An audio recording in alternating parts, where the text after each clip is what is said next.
I'm a fan of a certain YouTuber who goes by the moniker of Thunderf00t, but his real life name is Philip E. Mason. This is not to dox him. This is public information, even available on Wikipedia. And you know, if a person's got a Wikipedia article, they are definitely famous. Anyway, I'll refer to him mainly as Thunderf00t or T-Foot in this video. His channel currently claims just over 1 million subscribers, and while he typically gets a couple of 100,000 views per video, they sometimes exceed 1 million. T-Foot is a research scientist and holds a doctorate in chemistry. This makes him Dr. Mason, or Dr. Thunderf00t. He's clearly a very smart man, and among other things has done some very interesting, original and groundbreaking research into the reaction of sodium metal with water.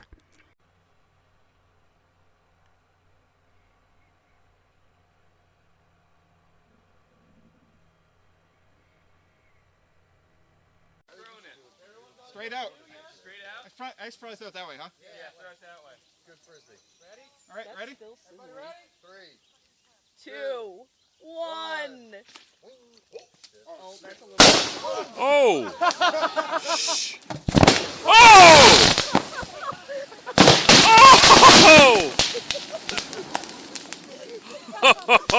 Oh! What the fuck?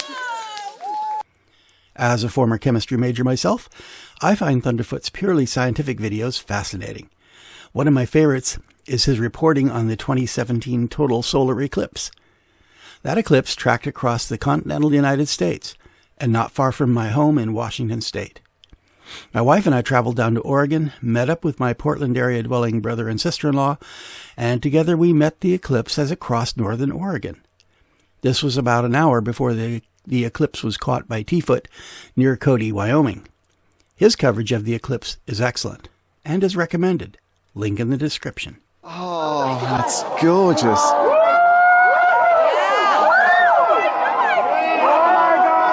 my God. Oh my God. But his channel's primary claim to fame is that of the debunker. If your scam involves false scientific or engineering claims, T-Foot will find you out and show you to the world. Practically guaranteed. His most famous debunking videos include exposés of creationism and various major frauds such as Elizabeth Holmes' Theranos fraud and Anita Sarkeesian's feminist objections to video game creators. Other debunkings include such things as fusion energy claims, various energy production scams, copyright strikers and DMCA abusers, flat earthers, and politicians. But in recent years, it seems that T-Foot has been concentrating his ire upon a man who is even more in the news than all of the others combined. That man is Elon Musk. Thunderf00t has been on YouTube since October 2006.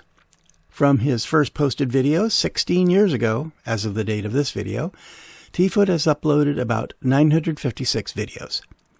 In the past 2 years alone, he has uploaded 124.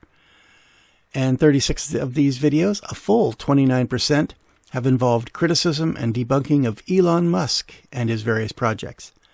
It's astounding that nearly a third of T-Foot's recent output involves Elon Musk. Admittedly, Elon Musk is a goldmine for content creators. For one thing, he speaks freely without much of a filter, and so there's plenty of grist for one's mill. I myself subscribe to several YouTube channels which cover Musk's SpaceX activities, and there are yet more of those. My own channel features 4 videos involving SpaceX activities. Say that 10 times fast. So it would be surprising if T-Foot didn't cover SpaceX and Elon Musk. But the odd thing about T-Foot is that of those 36 Musk-related videos, not one of them has anything positive to say about him or his projects. I suppose that T-Foot's stock in trade is debunking things, but come on, not one positive thing to say? Elon Musk is on Thunderf00t's mind quite a lot. In fact, it appears that Elon could be said to be living rent-free in T-Foot's head. Of course, that particular encomium can be said about quite a few other people, as Elon seems to have caught the public's attention as few others have, with the possible exception of Donald Trump. Though T-Foot has barely paid attention to the former president, devoting only 5 videos to Trump. And what has Elon Musk done to so provoke Dr. Philip Thunderfoot Mason that he has given over to him nearly a third of his output? I can think of a couple reasons, but the one that first comes to mind is that T-Foot is riding on Musk's coattails. It also appears that Elon Musk is too unreasonable for Thunderfoot. This is, after all, the basis of debunking, but there is a great distinction between being unreasonable and being outright wrong. When T-Foot debunks flat earthers, we can all laugh because these foot are clearly out to lunch. Yes, yes. Now I understand what Einstein was saying. That there are only two things that are infinite, the universe and human stupidity, and I'm not sure about the former. Because I'm just so excited to talk about the real progress that Flat Earth is now making. And it's with the nicest people, the positive people, and, in the case of Cami, right here, right now, the hard-working people. In a single moment, encapsulating the most tortuous ignorance of someone who must have dedicated their lives to seeing if it really was possible to get their IQ to match their shoe size. When Elizabeth Holmes claims amazing advances in the field of blood chemistry, we are shocked when Thunderfoot shows us how ridiculous her claims are. This is what happens when you work to change things, and first they think you're crazy, then they fight you, and then all of a sudden you change the world. Well, not quite. First they think you're crazy, then they fight you. Then your company goes from being worth $9 billion to nothing, and you find yourself on trial for fraud. And when some outfit put forward the idea of nuclear-powered sky hotels, T-Foot tells us how the idea is totally ridiculous and would never work. The nuclear-powered flying hotel. You don't have to worry about Sky Cruise's carbon footprint. Its 20 electric engines are powered solely by clean nuclear energy. No. Come on. I mean, seriously, no one could be this... What? 2 million hits on YouTube in a couple of weeks? Look, no. Come on. No one could possibly take this seriously. Other fine ideas that fall to T-Foot's wrath are the thorium-powered car, solar roadways, and the self-powered TV, and of course the Lomi home composter. But these are all pretty much one-offs, with not much material for follow-ups. But then along comes Elon, the almost bottomless source of things to complain about. Because Musk has so many things in motion, Thunderfoot's biggest dilemma is probably trying to decide which Musk ventures he needs to debunk this week. And it must be a difficult task. For T-Foot's attack videos about Musk deal with every single venture Musk has currently in the works. These include Tesla, SpaceX, the Boring Company, Twitter, and Hyperloop. But beyond Musk's ventures, T-Foot also strikes out against Musk himself. It appears that there are very few aspects of Musk that T-Foot will not address and find fault with. In fact, T-Foot seems to be one of the most inveterate enemies of Elon Musk. Full disclosure, I will admit to being a bit of a fan of Elon Musk. He's accomplished a great deal, both as an entrepreneur and an innovator. That being said, however, I don't worship him, nor do I consider that everything he does or says is worth praising. Take Thunderfoot's criticisms of the Boring Company and Hyperloop. I believe these are completely well-founded. As usual, T-Foot is harsh about these things, but so what? He's justified. Both ventures seem a waste of effort and treasure. But when it comes to Tesla, Twitter, and SpaceX, here is where T-Foot appears to be completely off base.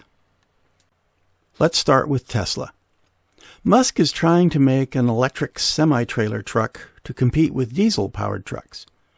Nice ambition, think I, but I don't know if there's enough energy density in batteries to do the job. I wish Musk well, but will he succeed? I'm not convinced. Thunderfoot, climate change hysteria enthusiast that he is, actually ought to be encouraged that Musk wants to reduce carbon emissions by making an electric semi-truck. Instead, he is full of criticism because he feels that Musk's ambitions do not match his performance. T-Foot has uploaded 4 videos complaining about this. In fact, now might be a good time to take a look at how much trucks actually cost. So with diesel trucks, you have to haul around a big engine which turns the gas into power. And that weighs a ton or so. With electric trucks, the engines tend to be much smaller, but you need a big battery. So in terms of cost, bottom of the range truck, like the Tesla Semi, just a day cab, nothing special, will cost some $40,000-$50,000, with the engine costing some $10,000 to $15,000, that sort of thing. So that's a quarter of the cost of the truck, truck costing some $50,000 or so dollars. The Tesla Semi's battery alone costs $130,000. The battery alone costs 3 times as much as a regular diesel truck, with a 500-mile lifetime of months. And the diesel truck will go a million or so miles with a range of 2,000 every time you fill it up. Meanwhile, the Tesla Semi, with its duty cycle designed to destroy the battery, is going to do about 1/10 of that.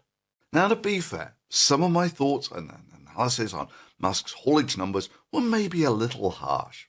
But let's be real. Compared to Musk's numbers, which are a complete cloud cuckoo land, the one thing you'd be absolutely certain of, if he's dodging giving the numbers of how much cargo the truck can actually haul, you know that it's not good. To which I respond with this clip. Why don't you knock it off with them negative waves? Why don't you dig how beautiful it is out here? Why don't you say something righteous and hopeful for a change? The plain fact of the matter is that Tesla is one of the world's most valuable companies, and as of 2023 is the world's most valuable automaker. In 2022, the company had the most worldwide sales of battery electric vehicles, capturing 18% of the market. Now, will Tesla succeed in making a viable electric semi-trailer truck? Maybe it will, and maybe it won't. But one can at least be hopeful that Tesla will succeed. If it doesn't, oh well, it was a good try. Next, we come to Elon Musk's purchase of Twitter. Now, here's a company that was losing money hand over fist, despite raking in well over $1 billion in income every year. Why was it losing money? Because whoever was running it didn't understand business. For one thing, who did they have working for them? Thousands of people who didn't seem to have an actual function. Here's what a day in the life of a pre-Musk Twitter employee looked like. Welcome to a day in my life as a Twitter employee. So this past week went to SF for the first time at a Twitter office, badged in. Honestly, took a moment to just soak everything in. What a blessing. Also started my morning off with an iced matcha from the perch. Then I had a meeting, so quickly scheduled one of these little pod rooms, which were so cool. They're literally noise canceling. Took my meeting, got ready for lunch. Look how delicious this food looks. Oh my goodness, I was so overwhelmed. Then made my way down to this log cabin area. I don't know what this is, but it was really cool. Played some foosball with my friends to kind of unwind a bit. Also found this really cool meditation room that I thought was super neat. I didn't do any yoga, but they have this yoga room if you are a yogi, so also thought that was really cool. Had a couple more meetings in the afternoon, had a ton of projects that we needed to knock out. Say hi to my teammates. Went to the library to kind of get some more work done. Obviously had to have our afternoon coffee, so made some espresso. And then before leaving for the day, had some red wine that's on tap. Went up to the rooftop and just honestly enjoyed the beautiful weather. So awesome trip. I say that thousands of Twitter employees didn't seem to have a function because Musk fired thousands of them, and yet Twitter still continued to function. Musk clearly knew what he was doing, because if you're losing millions of dollars a day, to stop bleeding money, you have to either increase sales or decrease expenses. And the easiest way to decrease expenses is to get rid of employees who do not contribute to sales, which is what Musk did.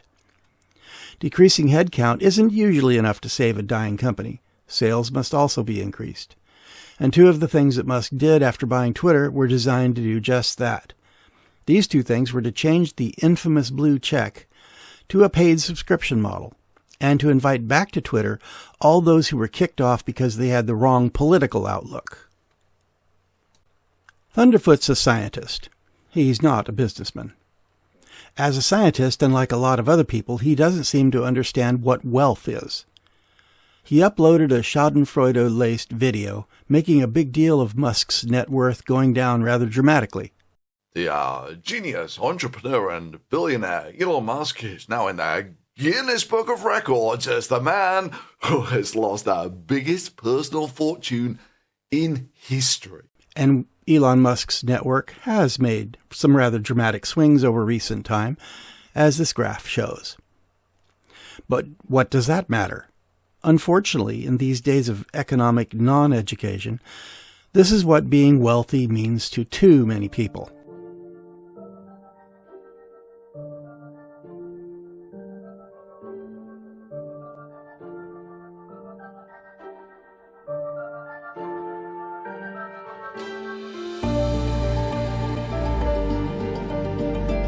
Elon does not have a money pit filled with gold coins. Neither does he have a bank vault filled with stacks of paper bills like the one the Joker is seen igniting here. I'm only burning my half. This town deserves a better class of criminal. Elon Musk's wealth, just like Bill Gates, Warren Buffett's, and other billionaires, consists of ownership of public or private companies and of land and buildings. Their net worth can go up and it can go down as the economy does, and it need not affect them in any real way.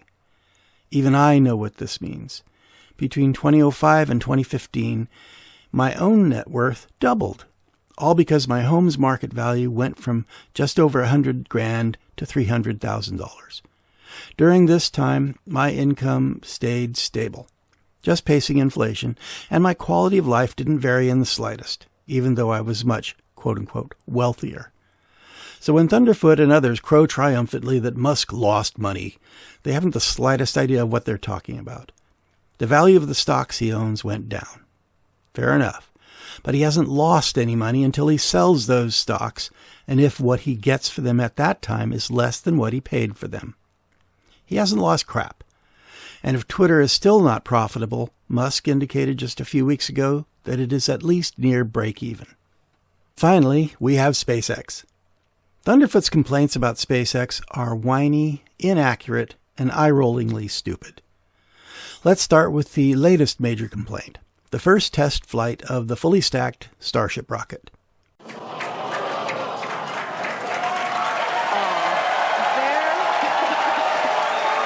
I want to be clear. I have not faked this.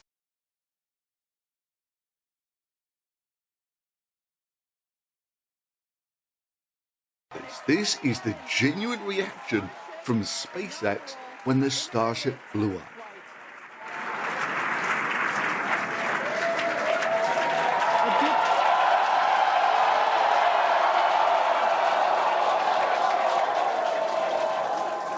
T-Foot crows triumphantly, quote, "Starship and SpaceX goes boom." He makes fun of the SpaceX employees cheering wildly. Apparently they were cheering that the rocket blew up. No, silly man, they were cheering that the rocket cleared the launch pad without destroying the launch platform and tower. Musk himself promised only a spectacular demonstration, and we got exactly what he predicted. I have news for Dr. Thunderfoot.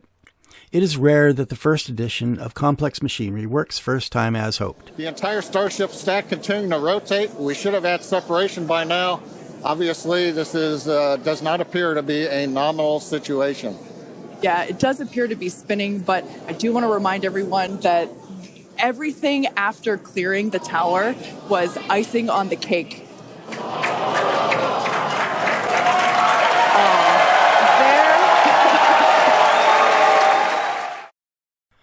The space industry is filled with explosions and destruction, especially with new technology and new rockets. This is because rockets are, at best, barely controlled explosions in and of themselves. What space vehicle has ever worked first time? Here's a montage of non-SpaceX rockets that have blown up spectacularly.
The point is this. New rockets are almost always to fail the first time they're launched. And when they fail, corrections are made until they finally work as hoped. SpaceX development of their workhorse, the Falcon 9, is a prime example of this. But despite all the failures of the early prototype Falcon 9s, including failed attempt after failed attempt to get them to land after launch, what is happening now?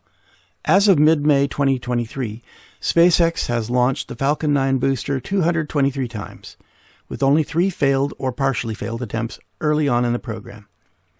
And there have been 6 Falcon Heavy launches, all of which succeeded. As for successful first-stage booster recovery, the vast majority of Falcon first stages successfully land and can be, and are, reused later.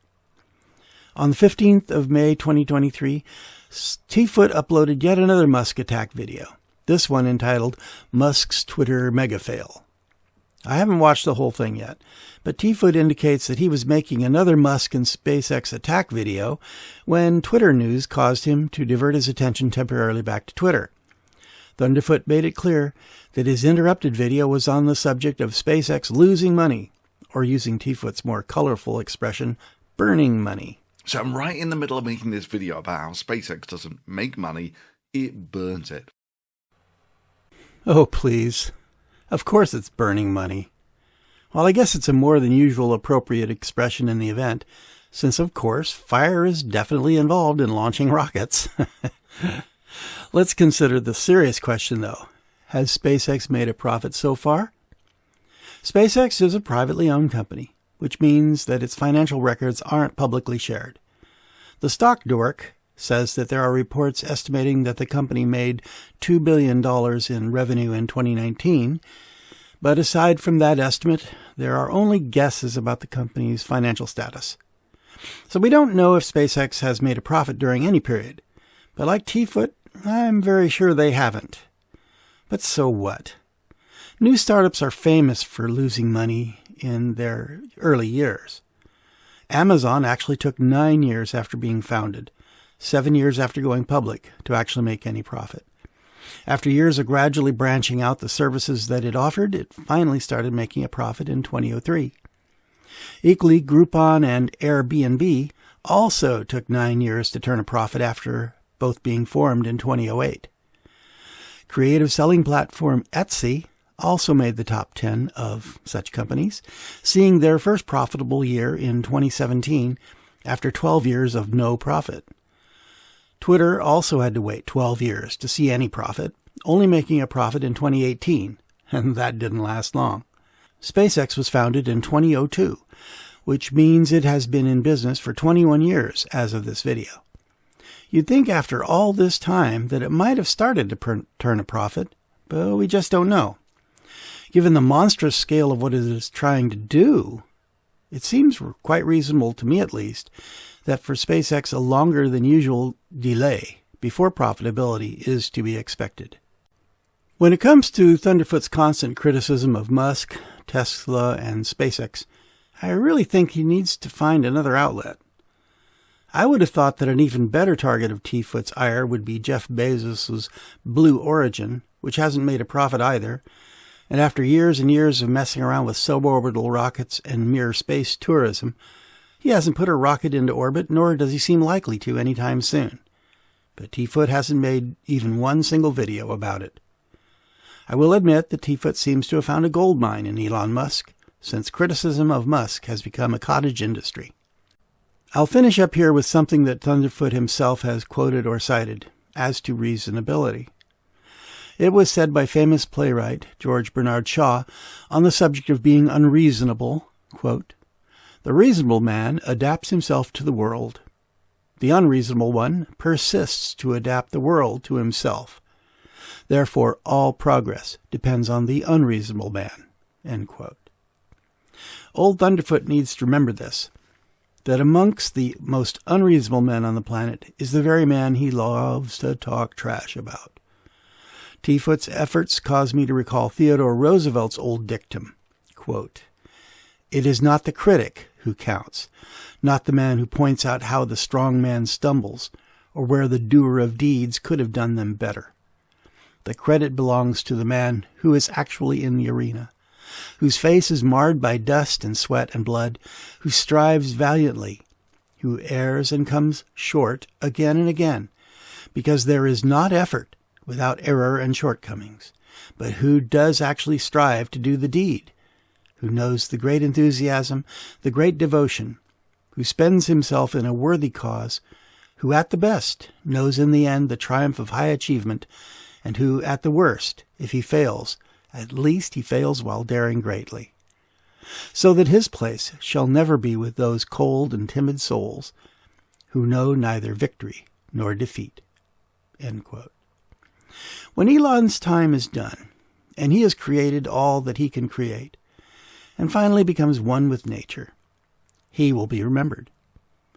Leaving aside Dr. Philip Mason, who has clearly made a stamp on science in his capacity as a scientist, all Thunderfoot, on the other hand, has created is criticism.